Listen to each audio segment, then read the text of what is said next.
بسم اللہ الرحمن الرحیم رحمۃ اللہ وبرکاتہ۔ الحمد للہ وحدہ والصلاة والسلام علی من لا نبی بعدہ،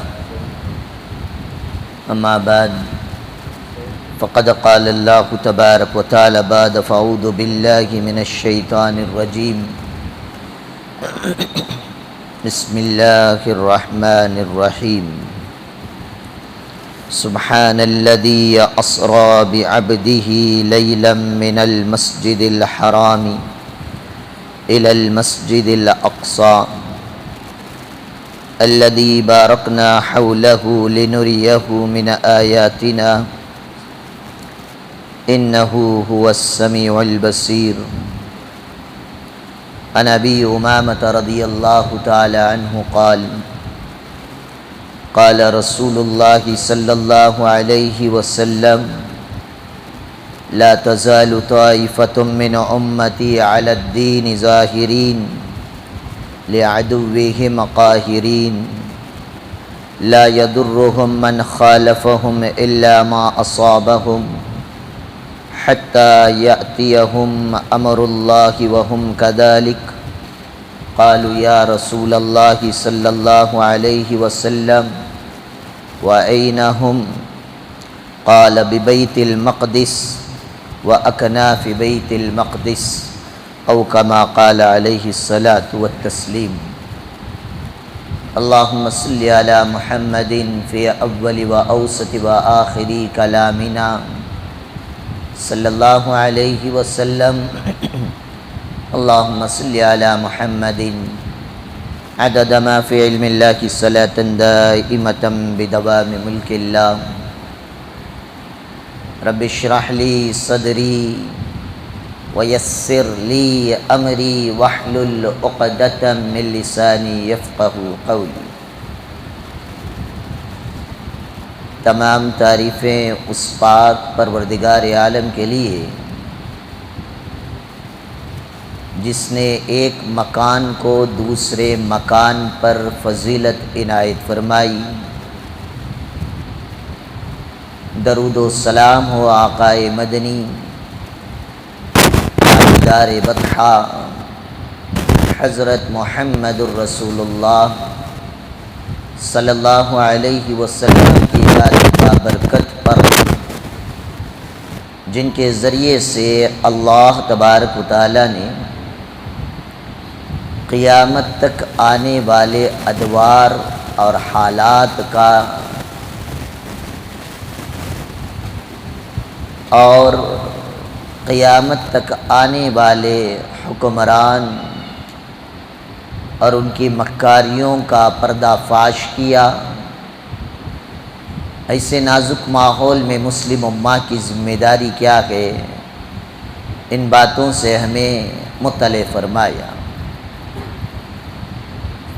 حضرات گرام قدر و امت مسلمہ کے نوجوانوں، پچھلے 3 ہفتوں سے آپ نے حضرت محمد الرسول اللہ صلی اللہ علیہ وسلم کے دور سے آج ہمارے دور تک کی حکومتوں کے بارے میں 1445 سال پہلے اللہ کے نبی صلی اللہ علیہ وسلم نے جو اطلاعات دیں اس کو ہم نے سمجھنے کی کوشش کی، اور پچھلے ہفتے اخیر میں یہ بات بھی چھیڑی گئی کہ مسلم امہ کے ایسے نازک حالات میں ذمہ داری کیا ہے، اور ان ساری حکومتوں کی بات کی جائے اور ارض مقدس کو چھیڑا نہ جائے تو عنوان ادھورا رہ جائے گا۔ اس لیے انشاءاللہ آج کا یہ جمعہ ہمارا اس عنوان کا آخری جمعہ ہوگا۔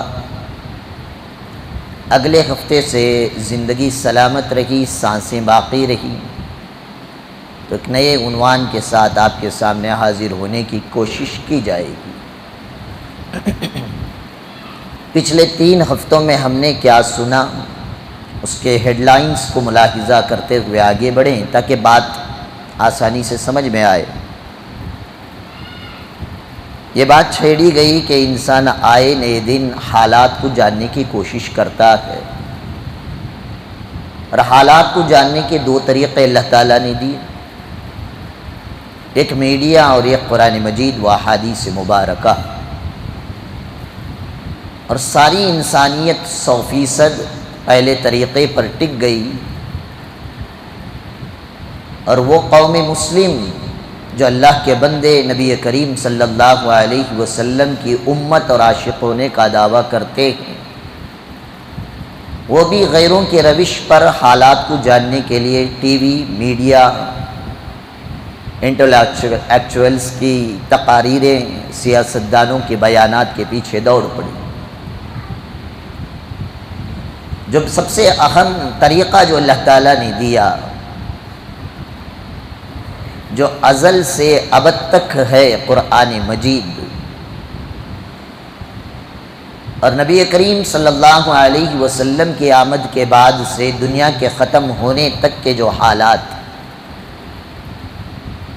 بلکہ ختم ہونے کے بعد حشر کے، جنت کے، دوزخ کے حالات بھی اللہ کے نبی صلی اللہ علیہ وسلم نے جو بیان فرمائے۔ آج مسلمان تو دور کی بات ہے، خواص علماء بھی اس عنوان کو ان احادیث میں نہیں ڈھونڈتے ہیں۔ تو ہم نے حالات کو سمجھنے کے لیے ایک حدیث پاک آغاز کی تھی، جس کے راوی حضرت عبداللہ ابن عباس رضی اللہ تعالی عنہ۔ رسول اکرم صلی اللہ علیہ وسلم نے اس حدیث میں فرمایا، اول ھذا الامر نبوۃ و رحمہ،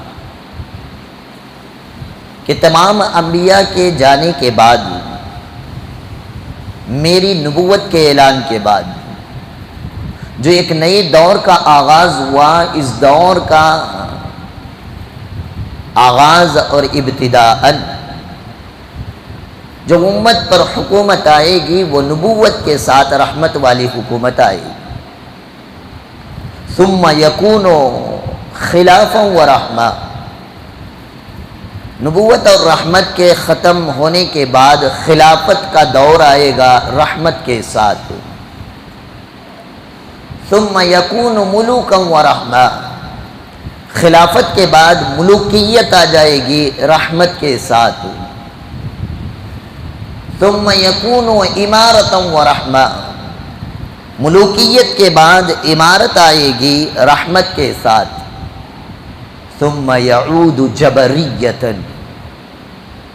یہاں پہ رحمت کا لفظ استعمال نہیں فرمایا، اس کے بعد ڈکٹیٹرشپ آئے گی، زبردستی والی حکومت آئے گی، ظالم اور جابر حکومتیں آئیں گی، رحمت کا خاتمہ ہو چکا ہوگا۔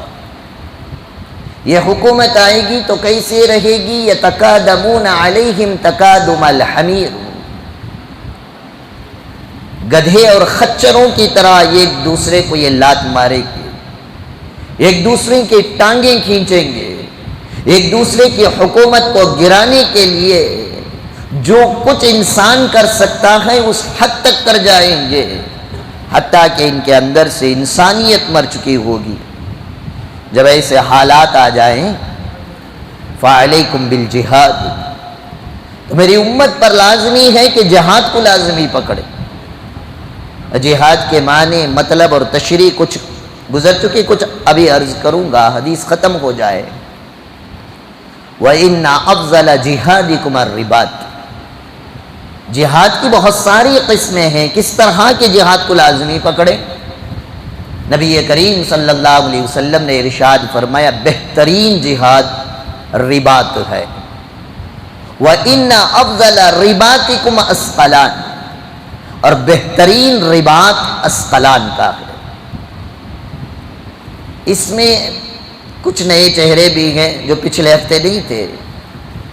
پہلی بات تو یہ ہے کہ جہاد کے معنی کیا؟ کوشش کرنا، سعی کرنا، اسٹرگل کرنا، قربانی دینا. اور پچھلے ہفتے تفصیل گزر چکی کہ جہاد کی بہت ساری قسمیں، زبان کے ذریعے سے، ہاتھ کے ذریعے سے. انسان کو جہاں پر جو چیز کرنے کی طاقت اور بساط ہے اس طاقت اور بساط کے ساتھ جہاد کرے.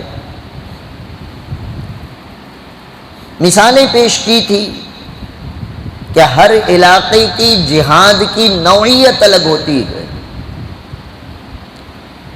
سعودی میں جہاد کا انداز الگ ہوگا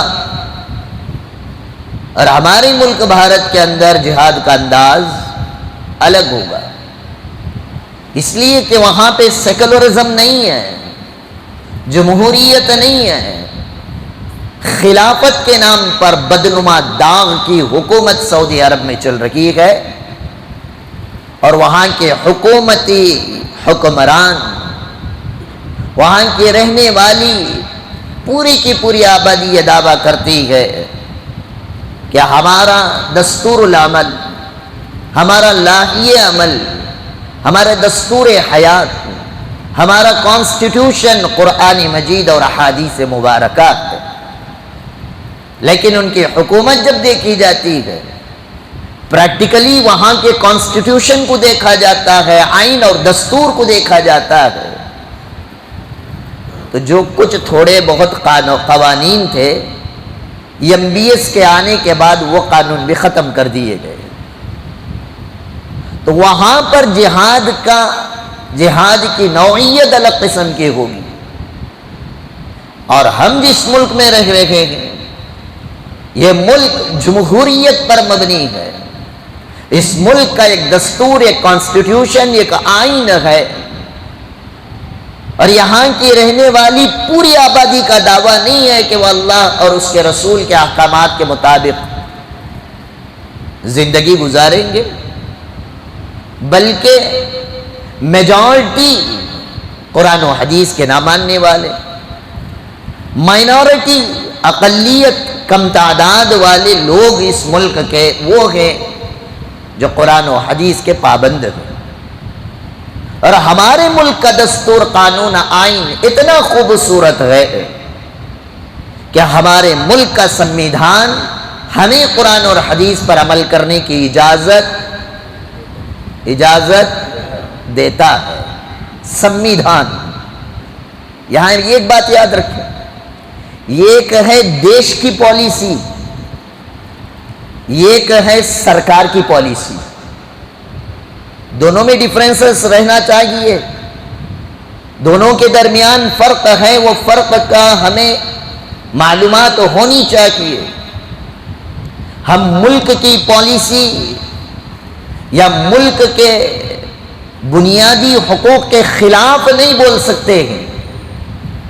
رہی بات سرکار جو ہر 5 سال میں بدلتی رہتی ہے، یہ اپنی پالیسیوں کے ساتھ آئے گی تو ہم شہریوں کو سرکار کی پالیسی کے خلاف بولنے کی کھلی اجازت ہمارے ملک کا سنویدھان دیتا ہے. بات سمجھ میں آئی؟ ایک ہے سرکار کی پالیسی، ایک ہے ملک اور دیش کی پالیسی. ہم جو کچھ بات کرتے ہیں یہ سرکار کی پالیسیوں کے خلاف بات کرتے ہیں. ہماری دیش کی پالیسی کے خلاف ہم نہیں ہیں. ہماری دیش کی پالیسی 1947 سے لے کر آج تک فلسطین اور غزہ پٹی کے جو اعتراضات، جو جھگڑے اور جو فساد اور جو ظلم و بربریت کے پہاڑ ٹوٹ رہے ہیں، 1947 سے آج تک بھارت ملک، ہندوستان یا انڈیا، جو کچھ بھی نام دے لیں، یہ ہمیشہ سے فلسطین کے ساتھ رہا ہے. یہ ہمارے دیش کی پالیسی ہے. رہی بات ہر 5 سال میں فقیروں کی نئی سرکار آتی ہے جو بھیک مانگ کر ہمارے ووٹوں سے گدیوں پر بیٹھتے ہیں، ان کی پالیسیاں بدلتی ہیں تو ہمیں پالیسی کے خلاف جانے کی ہمارا سنویدھان ہمیں اجازت دیتا ہے. بات سمجھ میں آئی؟ تو غرض یہ ہے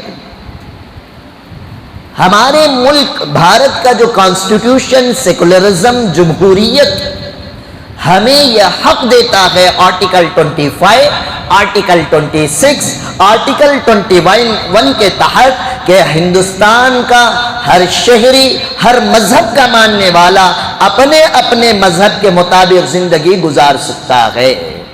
تو یہاں پر جہاد کی نوعیت الگ ہوگی، برما میں جہاد کی نوعیت الگ ہوگی. بات سمجھ میں آ رہی ہے؟ تو جہاد علاقائی اعتبار سے جہاد کی نوعیتیں اور اقسام بدلتے رہتے ہیں. ہمارے ملک کے جو حالات ہیں، ان حالات کے اندر حضرات علماء اکرام نے لکھا ہے کہ ہمارے ملک میں اس طرح کا جہاد نہ کیا جائے کہ ہم یہاں پر مسلمانوں کی حکومت لائیں گے، کیونکہ یہاں کا مسلمان بھی کرپٹ ہے. ایسا کوئی نہیں ہے یہاں کا مسلمان نیتا بڑا عدل اور انصاف پر قائم ہے، رشوت نہیں لیتا. بلکہ میری ذاتی تجربہ میں آپ کو بتا رہا ہوں، بہت سارے مسلمان اپنے سرکاری کام لے کر غیر مسلم پر تو اعتماد اور بھروسہ کر لیتے ہیں، مسلمان پر کرتے ہیں نہیں کرتے. کیوں؟ اس لیے کہ ہمیں معلوم ہے کہ یہ نام کا مسلمان ہے، کرپشن کے اعتبار سے یہ بھی بی جے پی سے کچھ کم نہیں ہے. کاروباری لوگ آپ لوگ جانتے ہیں، بھرے الفاظ میں کہتے ہیں حضرت سیٹوں پر بھروسہ کر لیجئے، ہمارے آدمیوں پر بھروسہ بولو بھائی نہیں کرنا. کیوں؟ اس لیے کہ مسلمان دودھ کا دھلا نہیں ہے. آپ صرف نام مسلمان کا لے کر یہ کرپٹ افسر کو ہٹا کر دوسرے کرپٹ افسر کو لانے کے لیے اگر آپ جہاد کا نام دیتے ہیں تو یہ جہاد نہیں ہو سکتا ہے. بات سمجھ میں آ گئی؟ رہی بات ہمارے ملک کے جہاد کا مقصد، اتحاد ملت کے لیے کوشش کرنا. سارے بھارت، ہندوستان اور انڈیا کے لوگ ایک ہو کر ہمارے ملک کے دستور، کانسٹیٹیوشن، آئین کی حفاظت کے لیے کھڑے ہو جائیں، اس کے لیے کوشش کرنا بھی جہاد کہلاتا ہے. اس لیے کہ دن بدن ہمارے آئین، دستور، کانسٹیٹیوشن کو بدلنے کی کوششیں کی جا رہی ہیں، انسانیت کے اتحاد کے پرخچے اڑانے کی کوششیں کی جا رہی ہیں. 4-4.5 سال تک انسان مل جل کر زندگی گزارنے لگتا ہے. الیکشن 6 مہینے کیا ہوتے ہیں، ہندو مسلم کا کاٹا آ کر لگ جاتا ہے. سارے ملک کو چھوڑ کر ہم اپنے علاقے میں دیکھ لیں، کوئی یہ پارٹی 1 کو جاتا ہے تو کوئی پارٹی 2 کو جاتا ہے، اور ہر کوئی اپنی اپنی پارٹیوں کے گن گاتا ہے. رزلٹ آیا، پارٹی 1 کامیاب ہو گئی، پارٹی 2 جا کر پارٹی 3 سے ملاقات کر کر اپنا گٹھ بندھن بناتی ہے. اور ہمارے ملک کے حالات کو اگر دیکھیں، چاہے مہاراشٹرا کی حکومت کو ہی دیکھ لیں، ہمارے پڑوس کی حکومت ہے. الیکشن کے بعد رزلٹ آیا شیو سینا کے جیتنے کا، وہ اپنی میعاد 5 سال کی حکومت پوری نہیں ہوئی، بعض وزراء راتوں رات اپنے ایمان کو بیچا، آپ کے ووٹوں کو بیچا، بیچ کر جا کر کسی اور کی حکومت بن جاتی ہے. تو یہاں پر جہاد کی نوعیت الگ ہوگی. یہ گڑبڑ، یہ کرپشن ختم کرنے کے لیے کوشش کرنا بھی جہاد کہلاتا ہے. مسلمان دیوبندی، بریلوی، اہل حدیث، جماعت اسلامی کی بنیاد پر بکھرتا جا رہا ہے، لیکن حالات آج اس کی اجازت نہیں دیتے. راکٹ لانچر یا گولی چلانے والا دشمن یہ نہیں دیکھتا کہ آپ کون سے فرقے سے تعلق رکھتے ہیں، وہ صرف کلمے کی نسبت کی بنیاد پر بمباری کرتا ہے. تو ایسے حالات میں ملت ابراہیمیہ کو، دیوبندی، بریلوی، جماعت اسلامی، اہل حدیث کو ایک بینر تلے، ایک مٹھی کے ساتھ ایک پلیٹ فارم پر لانے کے لیے محنت اور کوشش کرنا، یہ بھی جہاد کہلاتا ہے. مسلم امت کے نوجوان ڈرگس کے شکار ہو رہے ہیں، گانجے کا شکار ہو رہے ہیں، افیم کا شکار ہو رہے ہیں، سولیشن کا شکار ہو رہے ہیں، انجیکشنوں کا شکار ہو رہے ہیں۔ کم سے نوجوان 25 سال کی عمر میں جنازے اٹھ رہے ہیں، اس لیے کہ یہ نشے کے عادی بن کر غیر غلط چیزوں کے استعمال میں پڑ گئے۔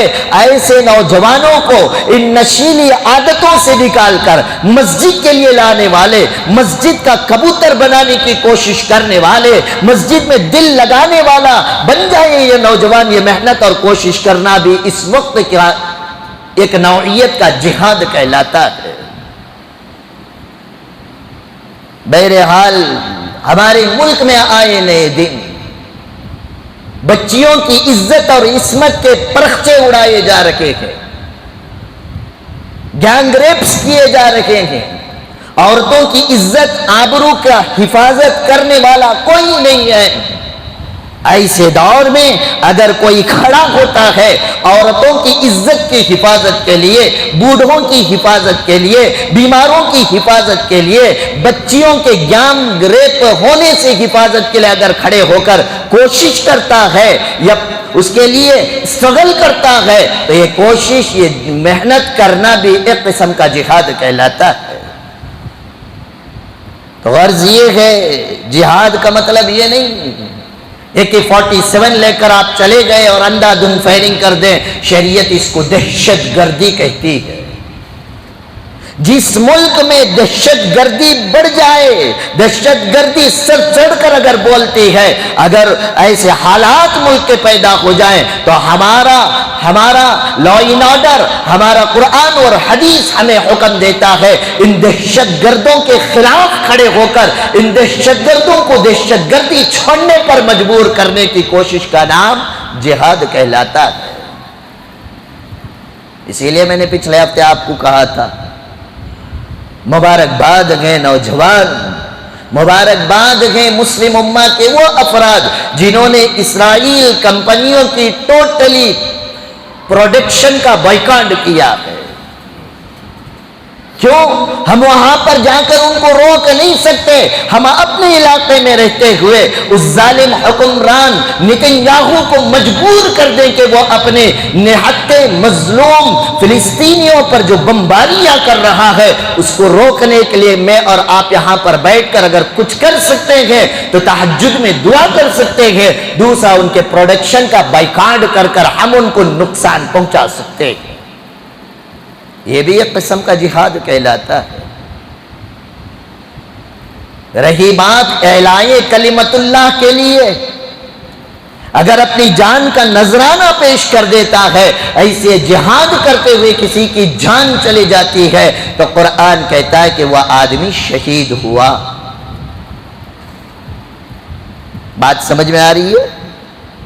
تو غرض یہ ہے، عورتوں کی عزت و عصمت کی حفاظت جس طرح کرنے کا ہمیں حکم دیتا ہے ہمارا قرآن اور احادیث مبارکہ، ایسے ہی قرآن میں اللہ نے فرمایا عبادت خانوں کی حفاظت کی جائے۔ کس کی بھائی؟ عبادت خانہ معلوم ہے؟ خانہ کا معنی گھر، عبادت کا گھر، مسجدیں نہیں کہی گئی۔ اسی لیے جتنے مسلم حکمران جہاں بھی اپنے حکومتیں قائم کی، کسی نے غیروں کی عبادت خانوں کو ختم نہیں کیا، اس لیے کہ ہماری شریعت اجازت نہیں دیتی، چاہے وہ اللہ کے ماننے والے ہوں یا نہ ماننے والے ہوں، ان کے عبادت خانوں کو توڑنے کی مسلمان امت کو اجازت نہیں ہے۔ یہ ہمارے ملک کا ایک قسم کا جہاد کہلاتا ہے۔ تو غرض یہ ہے، اللہ کے نبی صلی اللہ علیہ وسلم نے فرمایا ایسے حالات میں مسلم امہ کی ذمہ داری یہ ہے فعلیکم بالجہاد۔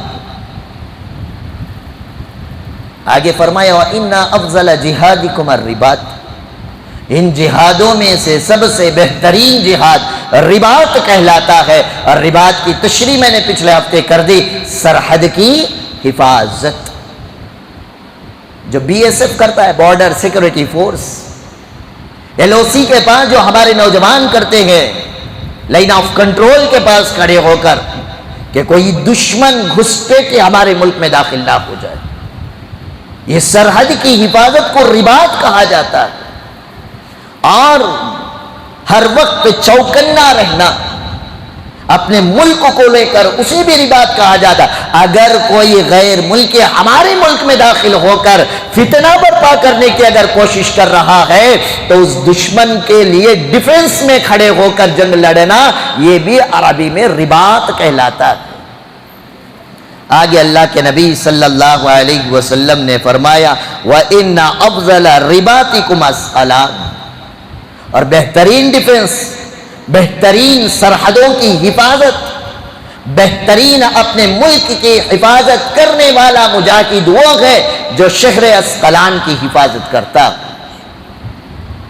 اور اسقلان پچھلے ہفتے میں نے کچھ سمجھایا. اللہ کے نبی حضرت محمد الرسول اللہ صلی اللہ علیہ وسلم کے دور میں سارے بلاد شام کو اسقلان کہا جاتا تھا، جہاں کے علماء مشہور ہیں. آپ نے فضائل اعمال میں بار بار ایک بزرگ ہستی کا نام سنا ہوگا جنہوں نے بخاری شریف کی شرح بھی لکھی، علامہ ابن حجر اسقلانی. یہ اسی اسقلان شہر کے. یہ اسقلان ہے کہاں؟ فلسطین سے 5 کلومیٹر کی دوری پر، غزہ پٹی سے 22 کلومیٹر کی دوری پر. اب یہ اسقلان کو چھوٹا کر دیا گیا. میرے نبی کے دور میں تو بڑا تھا. اب سوال ہوگا آج کی نئی پیڑھی کو، وہ کیسا حضرت بڑی سٹی کو چھوٹا کیسا کر ڈالے؟ آپ کی نالج کے لیے بتا دوں، کرناٹک نام آنے سے پہلے ہماری ریاست اسٹیٹ کا نام کیا تھا؟ میسور اسٹیٹ. ریاست خداداد، ٹیپو سلطان شہید رحمت اللہ علیہ کے شہر کی طرف منسوب. اور اگر آپ ڈاکیومنٹری کے اعتبار سے ہماری ریاست کرناٹک کا اگر آپ مطالعہ کریں گے، آپ کو پتا چل جائے گا صرف میسور سٹی کہاں سے کہاں تک تھا. تو آج جہاں سے میسور ہے وہاں سے لے کر خلاسی پالیے میں جو ٹیپو کا قلعہ بنا ہوا ہے، کیا بولتے ہیں اسے؟ ٹیپو پیلیس، ہاں، وہاں تک کا قصہ سارا ایک ہی شہر، ایک ہی سٹی کا نام تھا.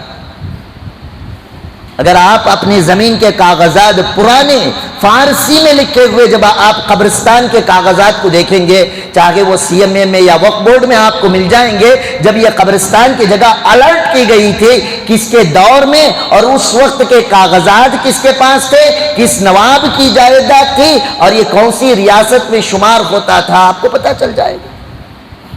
دھیرے دھیرے ریاست میسور کو چھوٹا کر کے میسور کو ایک شہر کے حد تک رکھا گیا، ساری ریاست کو کرناٹکا کا نام دیا گیا.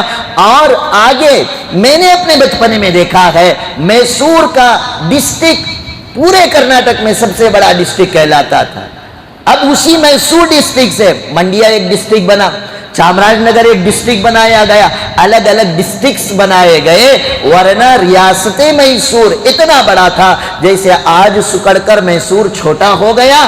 ایسے ہی اللہ کے نبی صلی اللہ علیہ وسلم کے دور میں بلاد شام میں بڑا علاقہ کہلاتا تھا. یمن سے لے کر عراق تک کا جو علاقہ تھا یہ بلاد شام کہا جاتا تھا. اور جو پورا پیلسٹین اور آپ کے غزہ پٹی کا، اسرائیل اور جورڈان کا جو علاقہ، یہ سارے ملا کر علاقے اسقلان کا علاقہ کہلاتا تھا. اللہ کے نبی حضرت محمد الرسول اللہ صلی اللہ علیہ وسلم نے فرمایا کہ سب سے بہترین رباط اسقلان کی رباط ہے. اس حدیث میں ہمیں چند باتیں ملی. یہ پوری حدیث کا خلاصہ لب لباب کیا ہے؟ اللہ کے نبی صلی اللہ علیہ وسلم نے فرمایا پہلے میرا دور نبوت کا آئے گا رحمت کے ساتھ، پھر خلافت کا دور آئے گا رحمت کے ساتھ، پھر ملوکیت کا دور آئے گا رحمت کے ساتھ، پھر امارت کا دور آئے گا رحمت کے ساتھ، اس کے بعد ڈکٹیٹرشپ آ جائے گی. اور یہ ساری حکومتیں اٹھا کر دیکھیں، اللہ کے نبی صلی اللہ علیہ وسلم کے بعد خلفائے راشدین کا دور، یہ سارا دور خلافت کا کہلاتا ہے. اس کے بعد حضرت حسن اور بعض نے فرمایا حضرت امیر معاویہ، حضرت علی کے بعد حضرت امیر معاویہ کی جو حکومت آئی، یہاں سے جو بنو عباسیہ کی حکومت کہلاتی ہے، یہ ساری کی ساری یہاں سے ملوکیت کا آغاز ہو گیا۔ اس کے بعد بنو امیہ کی حکومت آئی، اس کے بعد سلطنت عثمانیہ کی خلافت کا دور آیا۔ غرض یہ ہے یہ سارے کے سارے ادوار کی حکومتیں اللہ کے نبی صلی اللہ علیہ وسلم نے فرمایا رحمت کے ساتھ گزری۔ مثال دوں تو بات جلدی سمجھ میں آئے گی۔ بنو عباسیہ کی جو حکومت تھی، اس وقت مسلمانوں کا جو کیپٹل سٹی کہلاتا تھا، جہاں سے حکومتی امور انجام دیے جاتے تھے، وہ شہر بغداد کہلاتا تھا۔ دین کی دعوت کے، تبلیغ کے، تزکیے کے، تعلیم کا مرکز مدینہ، حکومتی کاموں کا مرکز تھا بغداد۔ بنو عباسیہ میں خلیفہ گزرے ہیں معتصم باللہ، بڑے اللہ والے بادشاہ خلافت عباسیہ کے گزرے ہیں۔ ان کے دور میں رحمت کیسی تھی؟ یوروپ میں ایک مسلم لڑکی کو ایک یورپین لڑکے نے چھیڑا تھا۔ یوروپ کی سرزمین پہ رہنے والی مسلم خاتون نے کہا واہ معتصمہ، اے معتصم باللہ مسلمانوں کے خلیفہ، تو زندہ رہتے ہوئے ایک مسلمان بچی کو یورپ کی سرزمین پر اس کی عزت کے ساتھ کھلواڑ کیا جا رہا ہے، تیری خلافت کا کیا فائدہ؟ یہ سوچتے ہوئے درد بھرے لہجے میں کہا تھا واہ معتصمہ۔ 3 دن کے اندر معتصم باللہ کو یہ خبر بغداد میں پہنچ گئی تھی۔ اب آپ سوچیں گے یورپ سے لے کر بغداد تک اس وقت کا میسج پہنچانے کا جو انتظام تھا بڑا عجیب تھا۔ آج یہ ای میل میسج اس چکر میں پڑھ کر انسان یہ سب چیزیں سمجھنا یا ہسٹری پڑھا تو بھی پوری طرح سمجھ نہیں سکتا ہے۔ ایسا ہوتا تھا کہ یہ میسیجز پہنچانے کے لیے باقاعدہ ایک شعبہ بنایا جاتا تھا۔ شعبہ کیا بولتے ہیں؟ ایک ڈپارٹمنٹ، میسیج ڈپارٹمنٹ رہتا تھا بادشاہ کا۔ اس میں کئی ہزار گھوڑے رہتے تھے، اور وہ گھوڑے عربی النسل، تیز رفتار سے دوڑنے والے، اور ان کا الگ الگ ایک چوکی ہوتی تھی۔ کیا کہتے ہیں اسے؟ ہر گاؤں میں جانے سے پہلے ایک ٹول گیٹ ملتا ہے نہیں، ایسا۔ یہ گھوڑا فاسٹ دوڑ کر کتنی دور تک جا سکتا ہے، اتنی دوری پر دوسرا گھوڑا رہتا تھا، چوکی۔ یہ گھوڑا لے کر میسج گھوڑے پر بیٹھ کر آدمی اس چوکی پر جا کر گھوڑے سے اترتا نہیں تھا، اس گھوڑے پر جو بیٹھا ہوا ہے اس کے ہاتھ میں میسج دیتا، وہ لے کر آگے کی چوکی تک، وہ لے کر آگے کی چوکی تک۔ حضرات مورخین نے لکھا ہے ایک دن کے اندر کئی ہزار کلومیٹر تک میسج پہنچ جاتا تھا۔ یوروپ سے بغداد 3 دن میں معتصم باللہ کو خبر ملی کہ یوروپ کی سرزمین پر ایک مسلم خاتون کو، ایک بچی کو ایک یوروپین لڑکے نے چھیڑ دیا ہے۔ بغیر کچھ پڑھے معتصم باللہ نے فوراً اعلان کر دیا کہ مسلمانوں کی فوج کو تیار کر دیا جائے، اور فوج پر سوار ہو کر خود خلیفہ وقت یوروپ کے ملک کو پہنچتا ہے، اور جا کر اس کے بارے میں چھان بین کی، اس نوجوان کو گرفتار کیا، یوروپ کے حکومت کے پاس جا کر اس مجرم کو ان کے آقا کے پاؤں میں ڈھکیل کر کہا کہ یہ میری ملت کی بہن کو چھیڑ کر اس نے جرم کیا ہے، یا تو اس کو سزا دے، اگر تو سزا نہیں دے سکتا ہے تو پھر معتصم باللہ تیرے ملک کی اینٹ کو اینٹ سے بجا دیتا ہے، اس جنگ کے لیے تیار ہو جا۔ یہ سننا تھا معتصم باللہ کے اس بات کو، وہیں پر اس نوجوان کو اس کی حکومت نے سزا کے طور پر قتل کر دیا۔ ایک زمانہ وہ تھا، کہاں بغداد، کہاں یورپ، مسلمانوں کا طوطی بولتا تھا، جبکہ یہ پرانا نبی کے دور کے نہیں، صحابہ کے دور کے نہیں، بنو امیہ کے دور کے نہیں، بنو عباسیہ کی حکومت، لیکن عدل تھا، انصاف تھا. اسی لیے اللہ کے نبی نے فرمایا کہ نبوت رحمت کے ساتھ، خلافت رحمت کے ساتھ، ملوکیت رحمت کے ساتھ، امارت کا دور رحمت کے ساتھ آیا. مثال مل گئی معتصم باللہ کے دور کی. اس کے بعد آیا خلافت عثمانیہ. تقریباً آج سے 100 سال پہلے تک خلافت عثمانیہ کا دور چلا. خلافت عثمانیہ کا آخری خلیفہ عبد الحمید ثانی کمزور کر رہے ہیں، اندر سے حکومت کھوکھلی ہو چکی تھی. لیکن اطلاع ملتی ہے خلیفہ عبد الحمید ثانی کو نبی کریم صلی اللہ علیہ وسلم کی شان میں یہ گستاخی کرتے ہوئے بازنطینی نبی کے نام کا ایک ناٹک اور فلم بنا رکھے. اس دور میں اس طرح کی فلم انڈسٹری نہیں تھی، ناٹک کیے جاتے تھے اسٹیج پر. فوراً خلیفہ عبد الحمید ثانی نے خط لکھ کر دھمکی دی کہ اگر تم نے محمد الرسول اللہ صلی اللہ علیہ وسلم کی شبیہ کو اگر تم خراب کرنے کی کوشش کرو گے، آقا کے اگر تم کارٹون بناؤ گے، آقا کے اگر نقالی کرو گے، اگر آقا کے نام کے اگر آپ فلم بنائیں گے، تو پھر یاد رکھ لینا ساری کی ساری مسلم امت کھڑی ہو جائے گی اور تمہاری حکومت کی اینٹ سے اینٹ بجا دی جائے گی. خلیفہ عبد الحمید ثانی کی ایک دھمکی پر میرے نبی صلی اللہ علیہ وسلم کے نام پر گستاخی کرنے کے لیے جو فلم بنائی گئی تھی اس کو روک دیا گیا. لیکن افسوس ہوتا ہے آج مسلم امہ کے 50% ممالک ہیں، لیکن ڈنمارک کے اندر میرے نبی کے کارٹون بنائے گئے. کسی بھی 57 ممالک میں کوئی مسلمان ایسا ملک یا ایسا کوئی ڈکٹیٹر اٹھ کر کھڑا نہیں ہوا جو میرے نبی کے خاکوں کو چارلی ہیبڈو کے نیوز پیپر میں آنے سے روکا جائے. کیوں؟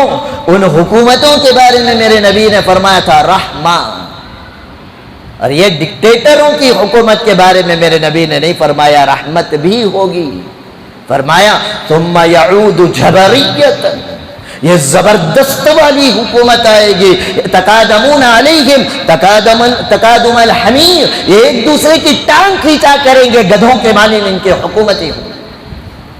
پھر میں نے دوسری حدیث بیان کی تھی آپ کے سامنے، خلاصہ نکال رہا ہوں تمام حدیثوں کا کہ وہ جبریت والی حکومت کیسی ہوگی، ڈکٹیٹر والی حکومت کیسے ہوگی. فرمایا میرے نبی نے سیجیء فی آخر الزمان اقوام یکون وجوہہم وجوہ الآدمیین، کہ ان قریب میری امت میں میرے اقوام میں میری امت کے اندر ایک ایسی قوم کھڑی ہوگی، ایسی قوم کی حکومت اقتدار پر آئے گی جن کے چہرے تو آدمیوں کے ہوں گے ولیکن قلوبہم قلوب الشیاطین، لیکن ان کے دل شیطان کے دلوں کی طرح دل ہو چکے ہوں گے. مثال الذئاب الزواری، وہ ایسے حکمران ہوں گے جیسے بھوکا بھیڑیا ہوتا ہے. بھوکا بھیڑیا کمزور جانور پر جیسے ٹوٹ پڑتا ہے، یہ ڈکٹیٹروں والی حکومت آئے گی تو یہ طاقتور ڈکٹیٹر کمزور حکمرانوں کو اپنا نوالا بنانے کی کوشش کریں گے. لیس فی قلوبہم شیء من الرحمہ، یہ ایسے حکمران ہوں گے ان کے دلوں کے اندر ذرہ برابر رحمت کا شائبہ تک نہیں ہوگا. صفاکون للدماء، یہ بے انتہا بے تحاشا خون بہانے والے ہوں گے. کذابون، یہ بے انتہا جھوٹ بول کر انسانوں کو الو بنائیں گے. الاعتزاز بہم ذل، ان ظالم اور جابر حکمرانوں سے تعلقات بنا کر عزت کمانے کے سوچنے والے فرمایا کہ یہ ذلیل ہو کر مریں گے. وہ طلب ما فی ایدیہم سکر، ان کے پاس جو چیزیں، جو اشیاء، جو راحت اور سکون حاصل کرنے کے اسباب ہوں گے، ان اسباب کو حاصل کرنے کی کوشش کرنے والا ساری زندگی فقیر بن کر زندگی گزارے گا. الحلیم فیہم غاوین، ان حکمرانوں میں جو خاموش حکمران ہوں ہوں گے، فرمایا یہ بھی صراط مستقیم پر نہیں ہوں گے، یہ بھی بھٹکے ہوئے ہوں گے، یہ بھی گمراہ ہو چکے ہوں گے۔ الامر بالمعروف فیہم متہم، انہیں جو بھلائی کی طرف راغب کرے گا اس پر الزامات لگائے جائیں گے، اس پر تہمتیں لگائی جائیں گی، اسے جیل کے سلاخوں کے پیچھے ڈال دیا جائے گا۔ المؤمن فیہم مستضعف، ایسے حالت میں ایمان والا دبا کچلا انتہائی کمزور ہو چکا ہوگا۔ والفاسق فیہم مشرف، اور گنہگار فاسق اور فاجر لوگ بڑے عزت دار کہلائیں گے، بڑے اونچے اونچے مقامات انہیں دیے جائیں گے۔ السنت فیہم بدعہ، جو عام دستور کے مطابق کی زندگی ہوگی وہ ان کے نزدیک انوکھی ہوگی۔ والبدعۃ فیہم سنہ، جو انوکھی زندگی کا طریقہ ہوگا یہ ان کے لائف اسٹائل بن چکا ہوگا۔ فعند ذلک یسلط علیہم شرارہم، ایسے وقت میں ہر ملک میں جو شریر قسم کی بدترین قسم کی جو قوم ہوگی، ایسے بدترین قسم کے افراد اور شریروں کے ہاتھ میں اللہ تعالیٰ اس ملک کی حکومت سپرد کر دے گا۔ وَيَدْعُو خِيَارَهُمْ فَلَا يُسْتَجَابُ لَهُمْ، اور ایسے وقت میں اللہ کے نیک بندے بھی اگر دعا کریں گے تو اللہ تبارک و تعالیٰ ان نیک بندوں کی دعاؤں کو بھی قبول نہیں کرے گا۔ تیسری حدیث حضرت حذیفہ رضی اللہ تعالیٰ عنہ کی میں نے پیش کی تھی۔ اللہ کے نبی صلی اللہ علیہ وسلم نے فرمایا وَيْحَ هَٰذِهِ الْأُمَّةِ مِن مُلُوكٍ جَبَابِرَةٍ، ہائے میری امت، ہائے میری امت پر ایک ایسا وقت آئے گا ظالم اور جابر حکمرانوں کے ہاتھے میری امت کو بہت ظلم سہنا پڑے گا۔ کیف یقتلون، کس قدر میری امت کے افراد کو قتل کیا جائے گا، ان کے خون اڑائے جائیں گے۔ الا من اظہر طاعتہ، لیکن جو ان حکمرانوں کی چاپلوسی جی حضوری اطاعت کر رہے ہوں گے وہ ان ظالموں کے ظلم سے بچ جائیں گے۔ فَإِذَا أَرَادَ اللَّهُ أَن يَعُودَ الْإِسْلَامَ عَزِيزًا، جب اللہ تبارک و تعالی اسلام کو دوبارہ غلبہ دینے کا جب فیصلہ کریں گے، قسم کل جبار عنید، ہر ظالم اور جابر حکمران کو اللہ تبارک و تعالی ڈکٹیٹر کی کمر توڑ کر انہیں ختم کر کے رکھ دیں گے۔ یا حذیفہ، اے حذیفہ تم اس بات کو یاد رکھنا، لو لم يبق من الدنيا الا يوم واحد، اگر دنیا ختم ہونے کے لیے ایک دن بھی باقی رہے گا، لستون اللہ، اللہ تبارک و تعالی اس دن کو کھینچ کر اتنا لمبا کر دیں گے کہ میرے اہل بیت میں سے ایک نوجوان اٹھے گا، وہ آئے گا ان ایک ایک ظالموں سے جنگ و جدال کرے گا، ظالموں کو ختم کر کے رہے گا، اور ان کو ختم کرنے کے بعد ان کو جنگوں کے ذریعے سے ہلانے کے بعد اللہ تبارک و تعالیٰ دوبارہ اسلام کو غالب کر کر رہیں گے۔ اور آگے اللہ کے نبی صلی اللہ علیہ وسلم نے فرمایا یہ اللہ کا وعدہ ہے، ان اللہ لا یخلف المیعاد، اللہ تبارک و تعالیٰ اپنے وعدے کی خلاف ورزی نہیں کرتے، وہو سریع الحساب، اللہ تعالیٰ قریب بہت جلد ان ظالم اور جابر حکمرانوں سے حساب و کتاب لے کر رہیں گے۔ چوتھی حدیث سنیں، حدیث کے راوی حضرت ابو ہریرہ رضی اللہ تعالی عنہ عن النبی صلی اللہ علیہ وسلم، اللہ کے نبی صلی اللہ علیہ وسلم نے ارشاد فرمایا لا تزال اصابۃ من امتی یقاتلون علی ابواب دمشق وما حولہ،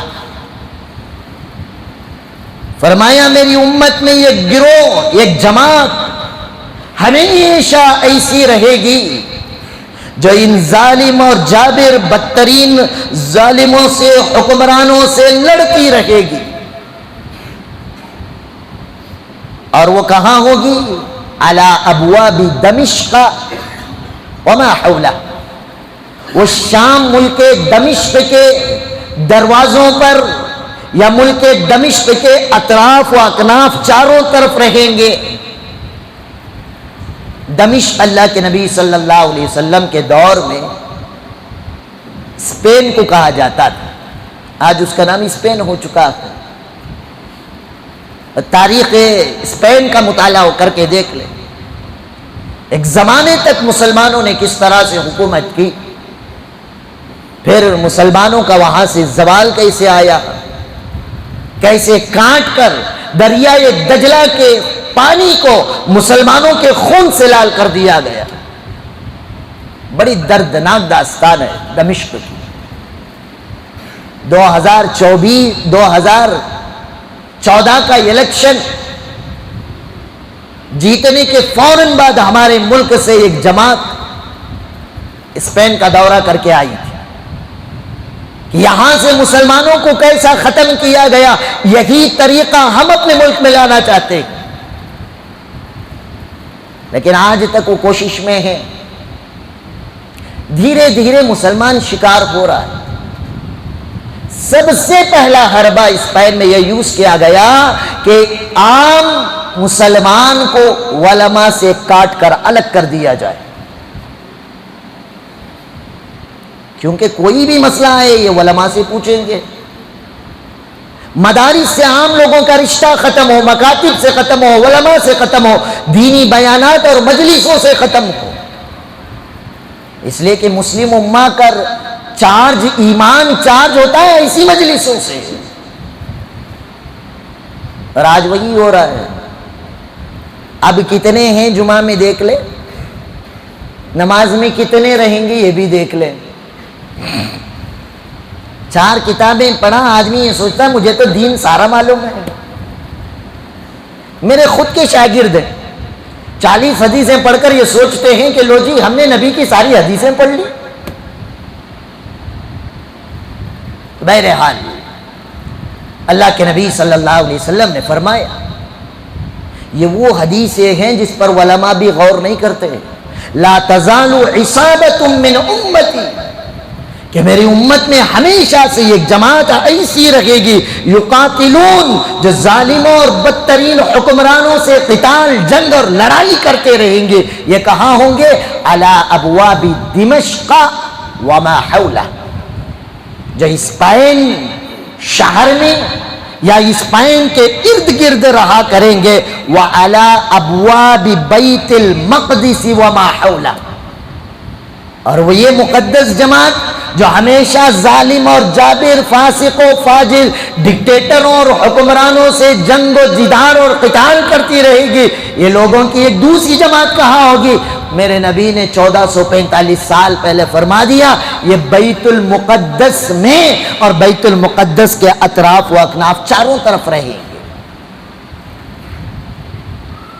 تو اعتراض کر رہے ہیں نا جو لوگ، کیا ضرورت تھی حملہ کرنے کی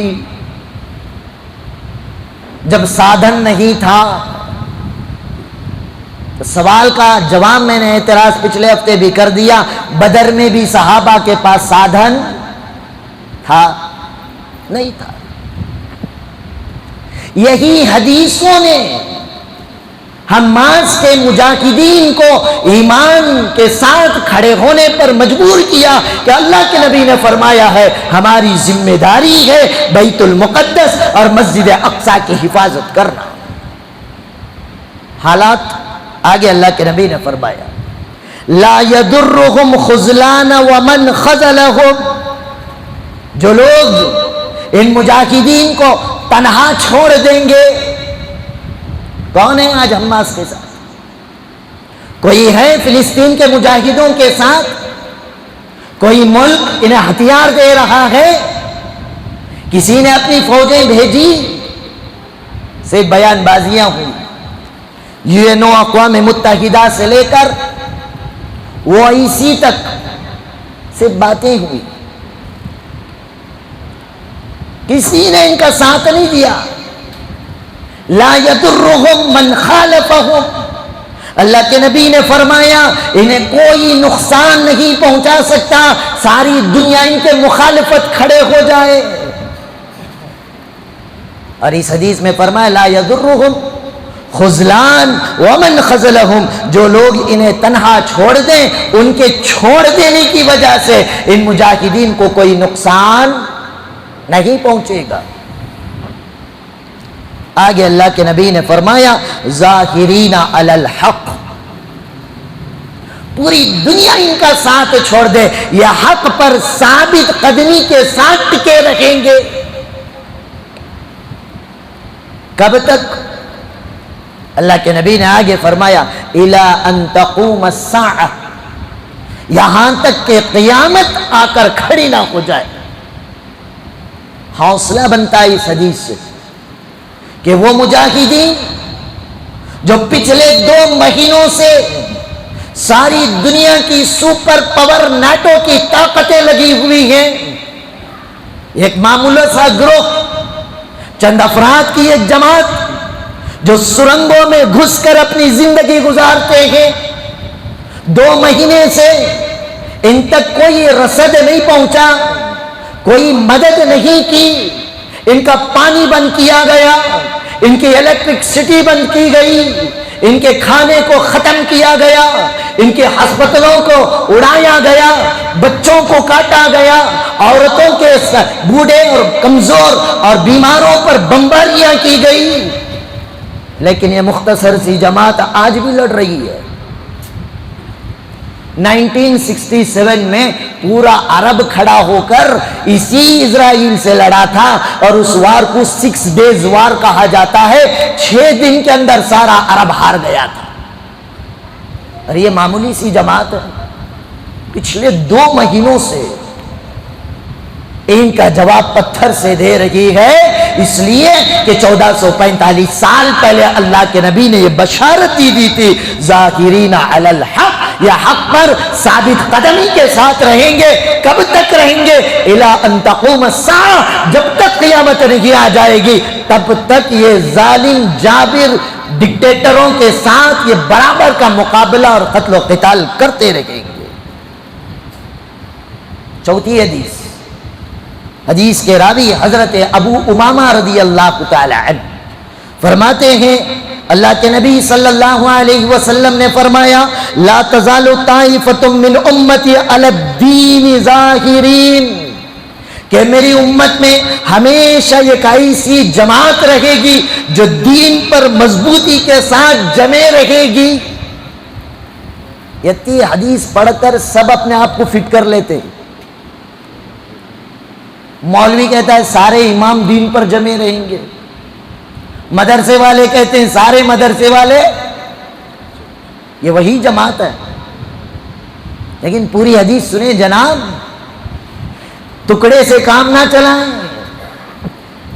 لا تزال طائفۃ من امتی علی الدین ظاہرین، میری امت میں ہمیشہ ایک ایسی جماعت رہے گی جو دین پر مضبوطی کے ساتھ جمے رہے گی، لعدوہم قاہرین، جو دشمنوں پر ٹوٹ پڑے گی، غلبہ حاصل کر کر رہے گی، دشمنوں کی ناک میں دم کرتے رہے گی۔ آگے فرمایا لا يضرهم من خالفهم الا ما اصابهم، انہیں جتنے لوگ مخالفت کریں کر لیں، انہیں کوئی نقصان نہیں پہنچا سکتا، الا ما اصابهم، مگر اتنا پہنچے گا جتنا اللہ تعالیٰ انہیں دینا چاہیں گے۔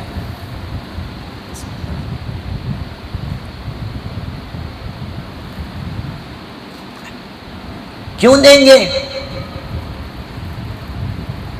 ان کو بھی آزمائش میں ڈالیں گے اللہ تعالیٰ۔ انسان کی ساری زندگی امتحان ہے، جنگ کے میدان میں بھی امتحان ہے، اس میں کچھ میرے اور آپ کی طرح بھی رہیں گے نا، نام کے لیے گھسے ہوں گے، حالات دیکھ کر بھاگ جائیں گے۔ اللہ تعالیٰ کو پیور جماعت چاہیے، مخلص جماعت چاہیے، دکھاوے کی پارٹیوں کی ریلا پھیری والی جماعت اللہ کو پسند نہیں۔ اس لیے ہلکا پھلکا اللہ تعالیٰ آزمائش میں ڈالیں گے، کبھی ان کا پانی بھی بند ہوگا، کبھی ان کی الیکٹرکسٹی بھی بند کی جائے گی، کبھی انہیں دوائیاں نہیں ملیں گی، ان کے پیر کاٹ کر آپریشن کر رہے ہوں گے، بے ہوش کرنے کی دوا نہیں ہوگی، وہ بچہ زور زور سے قرآن کی آیتیں پڑھتا ہوا اپنے پیر کا آپریشن کرا رہا ہوگا۔ اللہ کے نبی صلی اللہ علیہ وسلم نے آگے فرمایا حَتَّى يَأْتِيَهُمْ أَمْرُ اللَّهِ وَهُمْ كَذَلِكَ، یہ ہمیشہ جتنے بھی لوگ اللہ کے دین کو ختم کرنے کے لیے آئیں گے، یہ ہمیشہ حق پر مضبوطی کے ساتھ جمع رہیں گے، ساری دنیا ان کی مخالفت کرے گی، انہیں کوئی نقصان نہیں پہنچائیں گے، لیکن اللہ تعالیٰ ان کے آزمائش کے لیے انہیں تھوڑی بہت تکلیف دیں گے، حتی یأتیہم امر اللہ وہم کذالک، یہ اسی حالت میں لڑتے رہیں گے، اسی درمیان میں اللہ تبارک و تعالیٰ کا حکم اور فیصلہ آ جائے گا۔ کیا حکم اور کیا فیصلہ آئے گا؟ اب یہاں سے الگ الگ باتیں کہیں، کسی نے فرمایا مہدی کے نزول کا فیصلہ آئے گا، بعض نے فرمایا قیامت تک کا فیصلہ آئے گا، اور راجے اور محدثین کی رائے یہ ہے کہ جب تک اللہ تبارک و تعالی عالم کے نظام کی تبدیلی کا اعلان نہیں فرمائیں گے تب تک یہ مقدس جماعت ان ظالم اور جابر حکمرانوں کے خلاف لڑتی رہے گی۔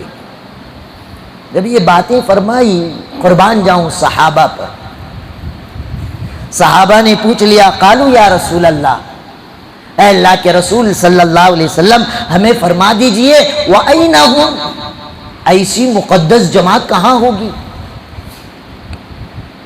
ہندوستان میں، پڑوسی ملک میں، حرمین شریفین میں؟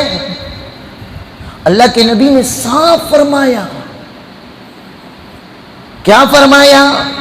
قال، فرمایا نبی کریم صلی اللہ علیہ وسلم نے، ببیت المقدس واکناف بیت المقدس،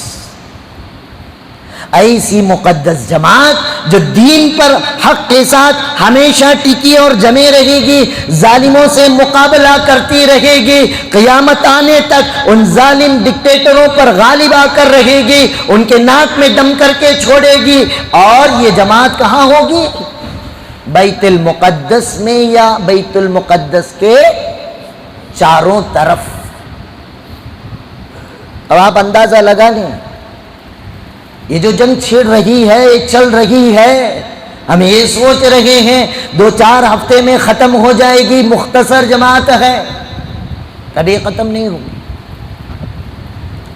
چھٹی حدیث، حضرت زید بن ثابت رضی اللہ تعالی عنہ فرماتے ہیں، بینما نحن عند رسول اللہ صلی اللہ علیہ وسلم یوما حین قال طوبى للشام طوبى للشام طوبى للشام۔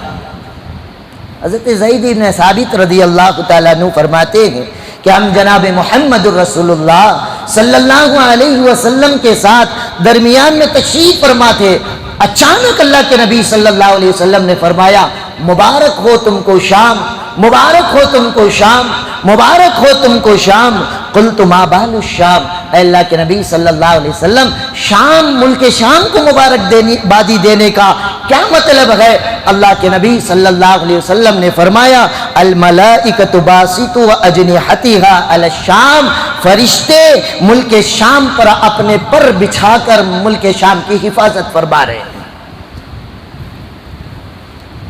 تو غرض یہ ہے، جس طرح مکے کی فضیلت، مسجد حرام کی فضیلت، کعبۃ اللہ کی فضیلت، مسجد نبوی کی فضیلت، جنت معلا کی فضیلت، جنت البقیع کی فضیلت احادیث میں مذکور ہے، ایسے ہی اللہ کے نبی صلی اللہ علیہ وسلم نے مسجد اقصی، بیت المقدس، بلاد شام، بلاد اسقلان، بلاد غزہ کی خوشخبریاں اللہ کے نبی صلی اللہ علیہ وسلم نے حدیث پاک میں بیان فرمائی۔ 7ویں حدیث، ان میمونۃ رضی اللہ تعالی عنہا قالت، اللہ کے نبی صلی اللہ علیہ وسلم کی 11 بیویوں میں سے ایک امت کی ماں حضرت میمونہ رضی اللہ تعالی عنہا تھی، انہوں نے فرمایا، قلت یا رسول اللہ افتنا فی بیت المقدس، اے اللہ کے نبی صلی اللہ علیہ وسلم ہمیں بیت المقدس کے بارے میں کچھ رہنمائی فرمائے۔ حضور اکرم صلی اللہ علیہ وسلم نے فرمایا، ارض المحشر والمنظر، اے میمونہ جانتے بھی ہو بیت المقدس سے جس سرزمین پر موجود ہے، یہ وہی سرزمین ہے جس پر اللہ تبارک و تعالی میدان حشر کو قائم فرمائے۔ آگے اللہ کے نبی صلی اللہ علیہ وسلم نے فرمایا، ایتوہ فصلوا فی، اے میمونہ تم وہاں جانے کی طاقت رکھتی ہو، اگر تم وہاں پر جا سکتی ہو تو جا کر اس بیت المقدس کے اندر نماز پڑھو۔ کیا کرو بیت المقدس میں؟ آج وہاں پر نماز سے روکا جا رہا ہے، اسی لیے تو اتنا بڑا وبال کھڑا ہے۔ صاف فرمایا مدینے سے اگر تم فلسطین جا کر بیت المقدس میں نماز پڑھ سکتی ہو تو تم پڑھو۔ کیوں؟ فَإِنَّ صَلَاةٌ فِيهِ كَأَلْفَ سَنَةٍ فِي غَيْرِهِ، اس لیے کہ دیگر جگہ پر نماز پڑھنے پر جتنا ثواب ملتا ہے مسجد اقصیٰ میں اگر تم نماز پڑھو گے تو دوسری جگہ میں 1000 نمازوں کے برابر تمہیں یہاں ایک نماز پر ثواب ملے گا۔ مسجد حرام کے بارے میں تو سنے نا، ایک نماز 1,00,000 نماز کے برابر۔ مسجد نبوی میں ایک نماز 50,000 نمازوں کے برابر، اور مسجد اقصیٰ میں ایک نماز دیگر جگہوں کے 1,000 نمازوں سے برابر۔ آگے حضرت میمونہ رضی اللہ تعالیٰ عنہ فرماتی ہے ارأیت ان لم استطیع ان تحمل الی، اے اللہ کے نبی صلی اللہ علیہ وسلم اگر مجھے وہاں پر جانے کی طاقت نہیں ہے تو بتاؤ میں کیا کروں؟ حضور اکرم صلی اللہ علیہ وسلم نے فرمایا فَتَخْدِي لَهُ زَيْتًا يُسْرَجُ فِيهِ، اگر تم وہاں نہیں جا سکتی تو کوئی بات نہیں، مسجد اقصیٰ کے چراغ کو جلانے کے لیے تھوڑا زیتون کا تیل ہی دے کر بھیج دو۔ فَمَنْ فَعَلَ فَهُوَ كَمَنْ أَطَاعَ، جو اتنا بھی بیت المسجد اقصیٰ کے لیے بیت المقدس کے لیے کر لے گا اس کو اللہ تعالیٰ وہاں جا کر ایک نماز پڑھنے کے برابر ثواب عنایت فرمائیں گے۔ تو ہماری بھی تمنا ہو، اللہ نے زندگی دی، استطاعت دی، انشاءاللہ ہم بھی بیت المقدس جائیں گے، ہم بھی مسجد اقصیٰ میں نماز پڑھیں گے۔ اگر راستہ نہ ملا، حالات درست ہو گئے، ہم اپنے مالوں میں سے مسجد اقصیٰ کی حفاظت کے لیے اپنے مال کو خرچ کریں گے۔ 8ویں حدیث، اللہ کے نبی صلی اللہ علیہ وسلم نے فرمایا طوبى لمن اسکنہ اللہ تعالی احدى العروسین اسقلان او غزہ،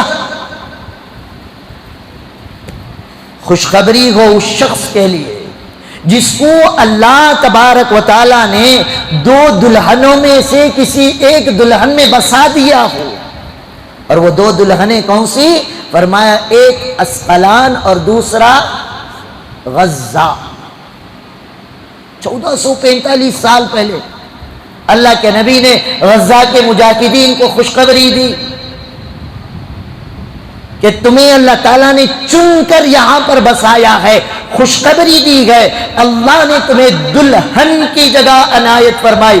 سارے شادی محل میں دلہن کا جو مقام ہوتا ہے وہ الگ ہی ہوتا ہے۔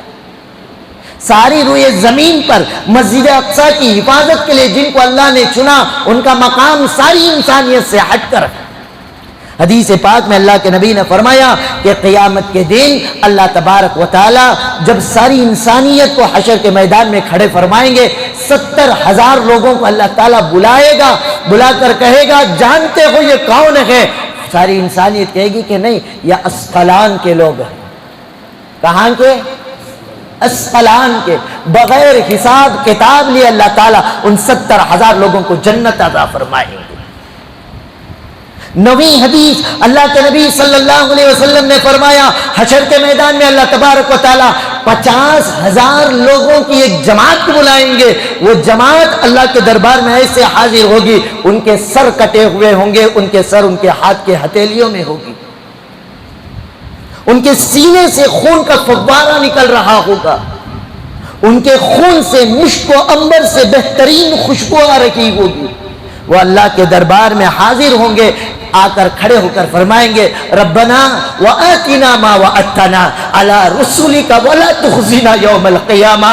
اے اللہ تو نے اپنے رسولوں کے ذریعے سے اسقلان اور غزہ کے لیے جو خوشخبریاں دی تھی، آج اس وعدے کو پورا کرنے کا وقت آ گیا ہے۔ اے اللہ آپ اپنے وعدے کی تکمیل کریں، بے شک آپ اپنے وعدے کی خلاف ورزی نہیں کرتے۔ اللہ تعالیٰ فرمائیں گے صدق تم سچ کہہ رہے ہو.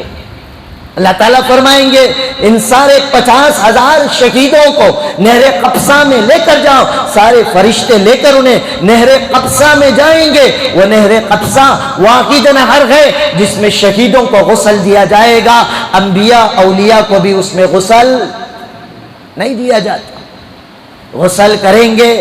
فرماتے ہیں اللہ کے نبی ان کے بدنوں سے ایسی بہترین خوشبو آ رہی ہوگی, اسی خوشبو آج تک کسی نے سونگی بھی نہ ہوگی. انتہائی خوبصورت ہو چکے ہوں گے, پاک صاف ہو جائیں گے. اللہ تعالیٰ پھر فرمائیں گے جاؤ تم جنت کے جا کر جو سی منزل میں چاہو جا کر مزے لے لو.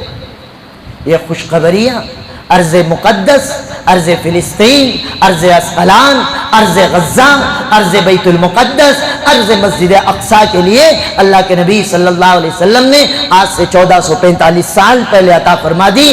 اللہ تبارک و تعالیٰ سے دعا فرمائے اللہ تعالیٰ ارض مقدس کی حفاظت فرمائے, اللہ وہاں کے شہیدوں کی حفاظت فرمائے, اللہ وہاں کے بیماروں کو شفائے کاملہ دائمہ عاجلہ مستمرہ نصیب فرمائے. اللہ نے اگر ہمارے مقدر میں ویسی بہترین موت رکھی ہو تو اللہ اس سرزمین پر جا کر شہادت کی موت ہمیں حاصل کرنے کی توفیق عطا فرمائے. وآخر دعوانا الحمدللہ رب العالمین.